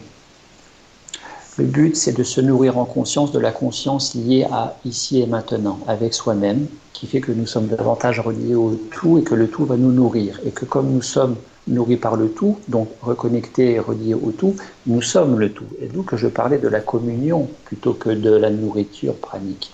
Et que ça n'a pas grand intérêt de vouloir être pranique si nous n'avons pas l'ouverture du cœur, cette conscience du cœur déployée, cette fameuse joie sans objet, sans raison, qui fait que, comme Sandrine, que j'ai accompagnée jusqu'à avant-hier, qui a terminé 8 jours de pause alimentaire, elle a profité du confinement pour faire 8 jours par Skype avec moi, et qui me relatait, elle qui ne connaissait rien à tout ça, pendant ces 8 jours, elle s'est surprise à ressentir une joie intense, profonde, sans raison, alors qu'elle mettait du fil à sécher sur son linge dans le jardin. Ah oui. Vous voyez, c'est quand même, c'est beau. Hein. Et donc, si je pouvais faire que les gens gardent ça de qu'est-ce que le prana, ça serait beaucoup mieux que de dire on arrête de manger. Si les gens doivent arrêter de manger, ça le fera, mais c'est parce que le corps sera dans les conditions pour le faire et que ça correspond, enfin que ça convient d'abord au corps et non pas à la volonté du mental égotique, l'ego qui est derrière, moi je veux être pranique, quelle que soit la raison, aussi légitime soit-elle. C'est beaucoup mieux de laisser la nature faire, de laisser faire les choses. Et à partir du moment où nous sommes infiniment plus et mieux à l'écoute du corps, écouter, respecter le corps, en prendre soin, ne pas le malmener, et cultiver à cet équilibre psycho-émotionnel qui est comme tout bon névrosé, de se sentir le mieux possible avec soi-même dans sa vie et de rayonner du cœur. Ça, c'est très important et ça serait ma définition du prana, le fameux prana. Eh ben, c'est une très bonne définition et en plus, c'est des paroles de sage. Vous avez été, voilà, vous avez vraiment dit des trucs. Vous n'avez pas incité les gens à ne pas manger, à ne pas boire. Voilà, vous n'êtes pas du tout dans cette démarche. Ça, Ça serait complètement irresponsable et pour le coup sectaire ben, d'avoir ce discours. la polémique, elle est là-dessus en fait. Hein. Oui, mais c'est justement parce qu'il y a une très grande méconnaissance aujourd'hui du prana et c'est normal parce que les choses évoluent comme elles doivent évoluer et puis si ça ne doit pas évoluer, c'est bien aussi parce que tout est juste. Mais on connaît très mal le prana et on le connaît au travers surtout du filtre du mental qui est nourri par la dualité, par l'ego, par la peur et que ah c'est vrai, il mange plus, mais non c'est pas possible, c'est un charlatan et puis c'est dangereux et puis tu vas mourir. Voilà. Vous savez, bien évidemment, il y a quelques personnes qui sont mortes. Oui. Il faut le dire. Hein. Oui. Il y a quelques personnes qui sont mortes. Il y a 5 à 10 personnes qui seraient mortes du fait d'un processus de pause alimentaire pranique.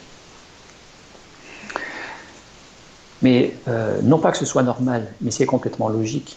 C'est complètement logique à partir du moment où les gens font n'importe quoi. Et là, je suis très sérieux quand je parle. Quand les gens font n'importe quoi, à ne pas écouter les consignes, à ne pas se reposer, à vouloir ne pas boire, à vouloir garder la pause alimentaire alors que le corps réclame de manger, les gens se mettent en danger. Et il y a des accidents comme ça. Donc, vous savez, j'ai eu une stagiaire, je vais parler que d'elle, j'ai eu une stagiaire qui, une personne d'origine étrangère, dans son pays, il est très facile à ne pas manger parce que c'est prôné par le pays, c'est dans la culture du pays, c'est très facile et ce sont des étudiants, des écoliers qui pourraient rester une semaine sans manger tout en allant à l'école parce que c'est la tradition du pays, etc. etc. Et puis, je l'ai eu en stage de semaine. Elle a continué toute seule. Donc, continuer tout seul, c'est toujours très aléatoire. Moi, je propose toujours un accompagnement au-delà de ces 2 semaines si les gens sont en condition de le faire, etc. Et puis, un jour, elle me téléphone.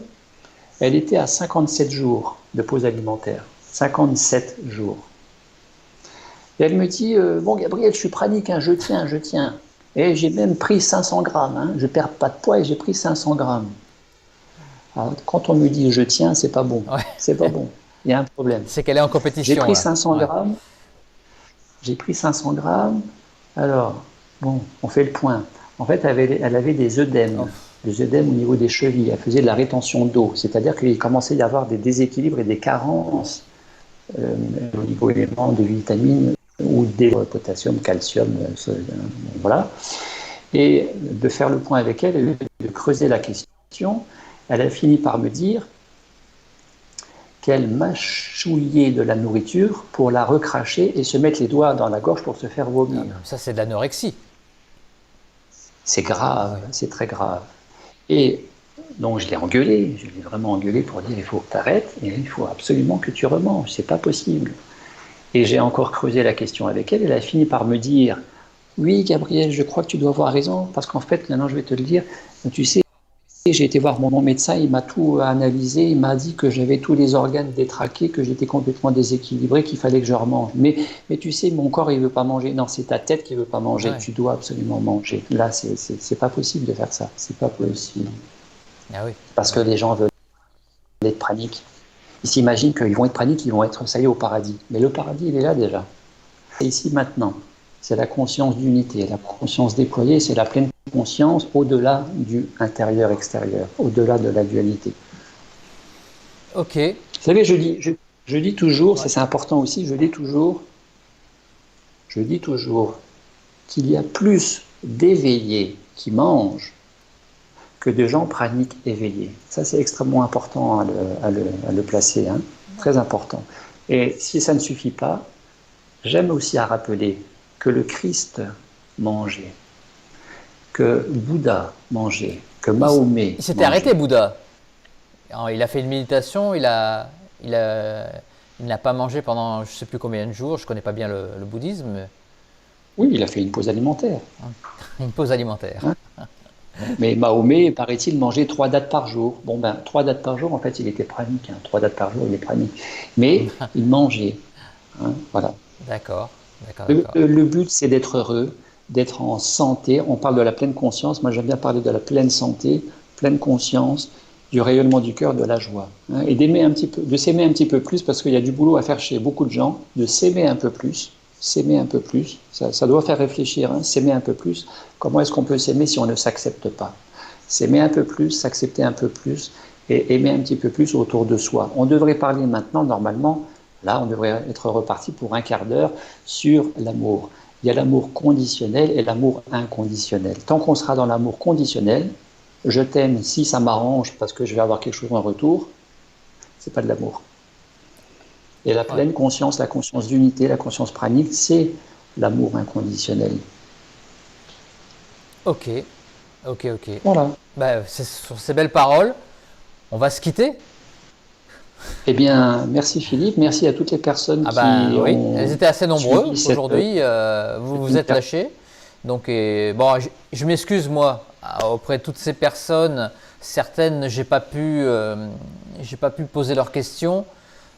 Excusez-moi, je le redis, je suis tout seul devant mon petit écran. Heureusement, vous êtes là, vous remplissez mon salon, vous avez été bien nombreux. C'était très agréable pour moi et j'ai adoré parler avec vous, Gabriel. C'était très agréable, très instructif et passionnant. Vous êtes passionné vous aussi, ça se voit. En tout cas, ça a été réciproque, hein, le plaisir partagé, bien sûr. Et pour toutes les personnes qui peut-être sont frustrées si elles avaient des attentes ou des questions spécifiques précises, eh bien, on peut aussi leur proposer de me contacter sur la messagerie prana-inspire@orange.fr, de m'écrire ou de me téléphoner. Et puis, j'ai pas mis le mail sous la description de la vidéo, je le remettrai, je le mettrai. Voilà. prana-inspire@orange.fr. Ok, c'est parti. Alors au revoir et merci à tous. Vous avez été très nombreux et je vous en remercie encore. Prenez soin de vous. Au revoir. Voilà. Voilà.